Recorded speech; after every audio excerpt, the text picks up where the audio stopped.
आज सुधीर मेंबर असतील अनेकांनी मनोगतात बोलताना सांगितलं, पण लोकशाही पद्धतीत अनेकांना निवडणूक लढवण्याची त्या ठिकाणी परवानगी आहे.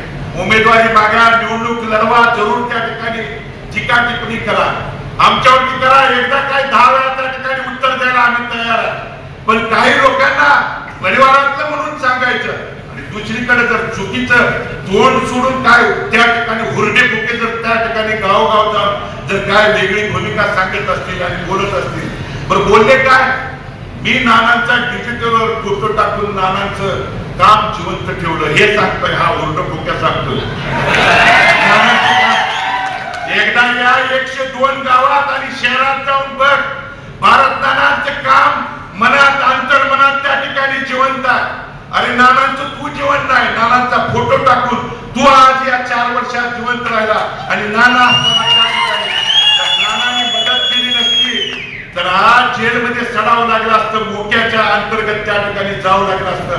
म्हणून जर निवडणूक समोर डोळ्यासमोर ठेवून माझ्यावरती जरूर 10 वेळा बोला, पण माझ्या दैवतावर वडिलांच्यावर जर कोणी त्या ठिकाणी बोलायचा प्रयत्न केला तर निवडणूक गेली पुच्च खात.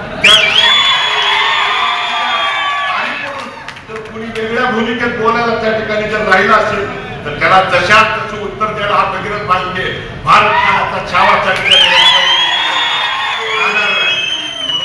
संयमाने भेटतोय, संयमाने लढू, लोकशाही पद्धतीने लढू.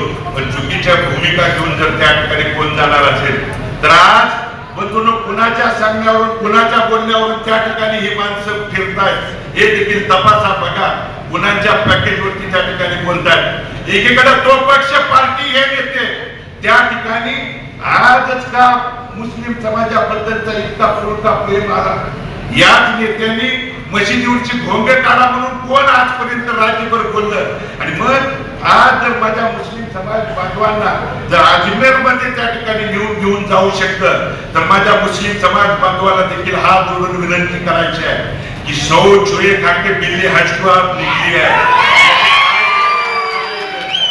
येणाऱ्या काळात त्या ठिकाणी ठरवायचा. म्हणून महाविकास आघाडीच्या मतात त्या ठिकाणी चुकीची भूमिका घ्यायची.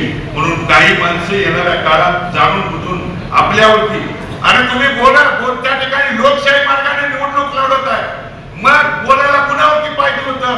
तुम्ही आमदार सध्याच्या लोकप्रतिनिधीवरती त्या ठिकाणी बोलायला पाहिजे होतं, नाही बोलणार, कारण पॅकेजच आहे ना, तिथे कसं बोलणार?